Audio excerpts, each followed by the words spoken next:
எபேசியர் 3:1 இது நிமித்தம் பவுலாகிய நான் புறஜாதியாய் இருக்கிற உங்கள்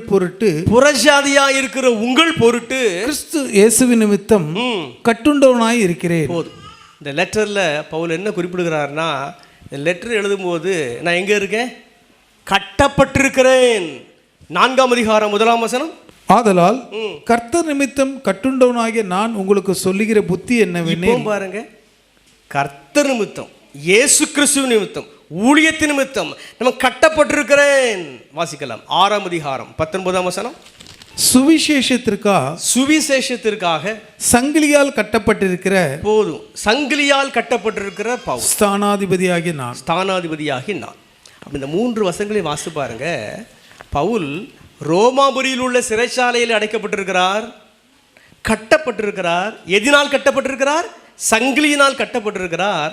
அப்போ ஒரு எண்ணம் வருகிறது, கைகள் வலிக்கிறதே, கால்கள் வலிக்கிறதே, அந்த புலம்பெல்லாம் அவருக்கு வரலை. ஒரு எண்ணம் வருகிறது, எபேசு சபை.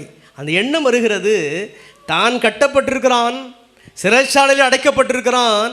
அவனுக்குள்ள இருக்கிற பாரத்தையை பாருங்க. சொல்லிட்டேன், இனிமேல் என் முகத்தை பார்க்க மாட்டீங்கன்னு சொல்லிட்டேன், என் ஊழியம் முடிஞ்சிட்டுன்னு சொல்லிட்டேன். ஆனாலும் நான் போகத்தானே முடியாது, நான் எழுதி ஊழியம் செய்யலாமே. ஊழிய பணியை தொடருகிறார். சிறைச்சாலையில் இருக்கும்போதும், கட்டப்பட்டிருக்கிற போதும், சங்கிலியால் கட்டப்பட்டிருக்கிற போதும் எழுத்து பணியை தொடர்கிறார். கரங்களை தட்டி மகிமை செலுத்தலாமா? அல்லேலூயா.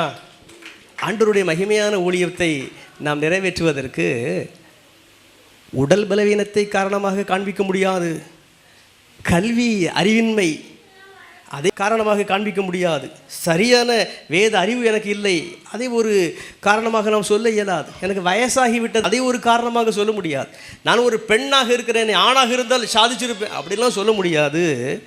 ஜெயிலில் இருக்கும்போது கூட, சங்கிலியினால் கட்டப்பட்டிருக்கும் போது கூட இந்த பவுலால் ஊழியம் செய்ய முடிகிறது என்று சொன்னால், உங்களாலும் என்னாலும் எந்த சூழலும் செய்ய முடியும்.